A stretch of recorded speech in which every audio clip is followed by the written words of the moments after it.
Hello everyone, welcome. This is Liam's Lyceum. I'm your host, Liam, aka Himbar, and today I'll just be sharing some of my thoughts on my first time reading Clark Ashton Smith.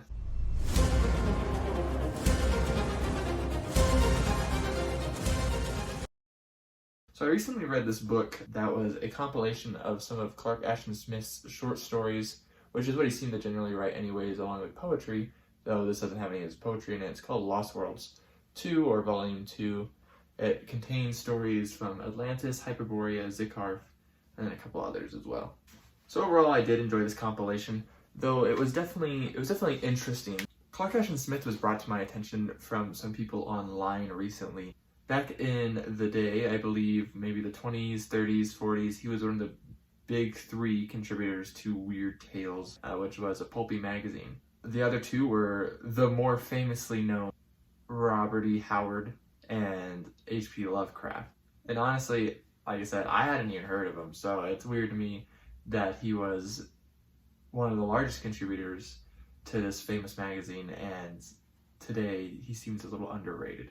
So right off the bat, I would just get it out of the question that I haven't read that much of either of these people I'm going to say that he reminded me of, but he definitely reminded me of HP Lovecraft and Charles Williams. In fact, there's even a quote that is put into 3 different sizes on this, one on the cover, one on the back, one in the first page, from H.P. Lovecraft, basically saying that none does cosmic horror so well as Clark Ashton Smith.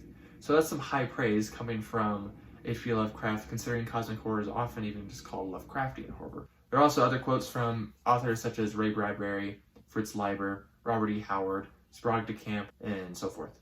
So as it kind of describes on the cover, in this case, there's tons of compilations, and in fact, I should clarify that since most of the writings, at least in this book, were done in the 30s and 40s, you can actually find a lot of his stuff online since it's in the public domain. So you can go and read this stuff right now if you want. In fact, there's a website that I will link below that has most of his stuff on it. So the sections are Atlantis, Hyperborea, Zikarf, and then there's another section that just has some random compilations of stories. So as the name implies though as well, there is a first compilation which has some stories from some other settings and whatnot. I do not have a copy of that. I would like to read it after reading this one, though I would definitely say that this took me longer to read than I thought it would. It was only about 180 pages, and Clark Ashton Smith's plots definitely suffer. You'll see that a lot, I feel like, when people mention his works. He's not the greatest at plots, but he's got amazing descriptions, and he has a very imaginative world he builds. He's got an amazing mind. It's really, really interesting reading all of this work. I noticed that as far as themes went, entropy was a very big one, be it of the world, of other things, even the sun, of life itself, of youth. And along those lines, it's very obvious that you can't beat death. Even going to the extent where characters rarely reappear before stories, even ones that are set in the same universe, because they often end up dying at the end of the story. I mean, spoiler alert, I won't tell you which ones they end up dying in, but characters die all the sneak of time in this. I don't know if you could call this a theme, but this is something, it does reappear in a lot of the stories, is that flowers are deadly. It's really interesting. They take very different forms, one where they'll suck your blood, they'll transform you into something that's not human, they'll just straight up kill you. So flowers are deadly. And there also seems to be a theme about the primal nature and reality of humankind, even though it's that maybe our civilization or our manner is just a facade over us still being beast, kind of.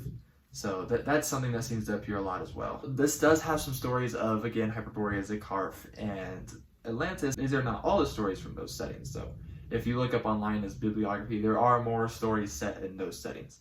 I just want to share my favorites while I was reading, and just share a little bit of thoughts about those as well. So the second story in the compilation, one that takes place in Atlantis, is about a journey these 2 scientists take to the planet Sphanamoe, which is Venus. It's just the Atlantean word for it. They really realize that there's no hope from destruction for Atlantis, and at this point, actually, it's really interesting because Atlantis hasn't been destroyed in one cataclysmic event. There's actually only a little part of Atlantis left during all these stories of the Atlantis section of the book that is called Poseidonis. It's all slowly gone underwater from one cataclysm to another. The scientists are actually tasked on stopping it and predicting in stopping these cataclysms. They realize they can't actually stop them, so they decide to build a spaceship and go to Venus. This one ends really weird. This is the first one that actually introduced the weird flower theme, and it was really interesting. Also taught me what the word lustrum was, which means 5 years apparently. He uses it quite a few times here. The last of the Atlantis stories is the death of Malagry, or Malagris, I'm not really sure how to say it. It was really gruesome and very exciting in its swiftness, just like how quick things come about. Kind of reminded me of Jack Vance even, or Ed Greenwood. Some things just like, even especially death in the story just happens so swiftly. It's just like, wow, okay.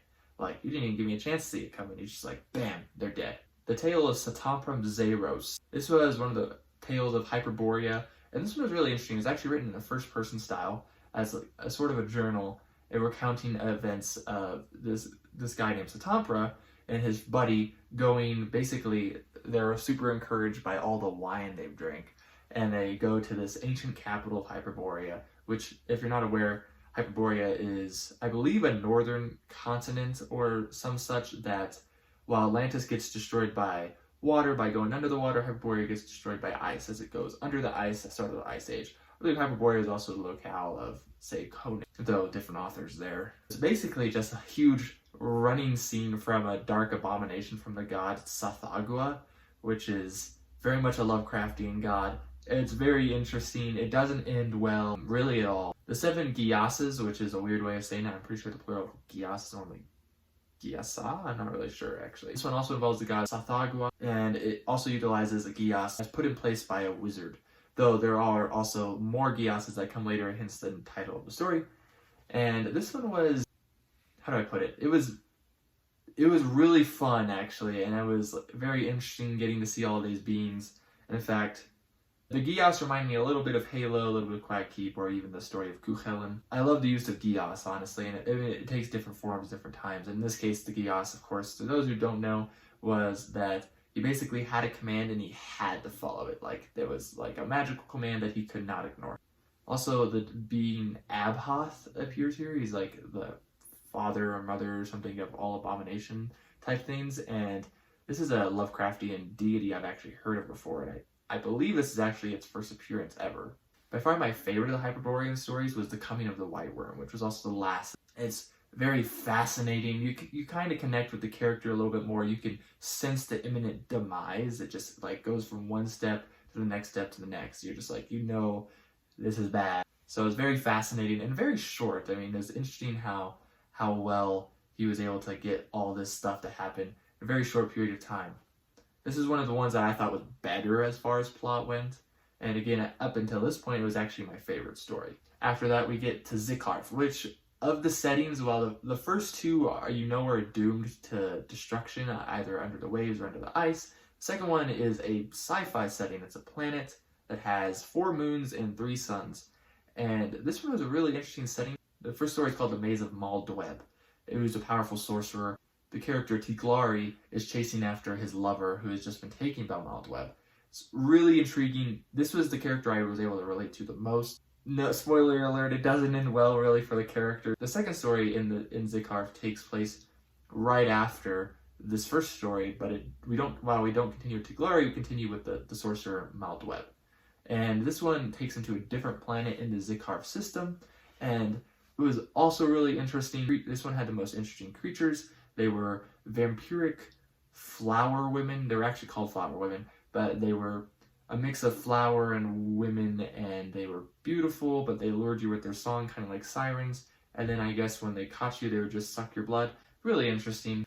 And then as of the other stories, one of my favorites was the Plutonium Drug. The latest date referenced in this was 1996. So the story was released in 1934, and it's about a drug named plutonium, comes from Pluto. I will note that this is 7 years, I believe it's 7 years before the element plutonium was discovered and named.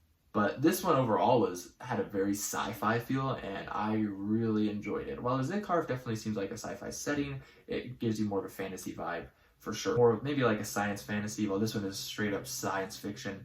Very interesting.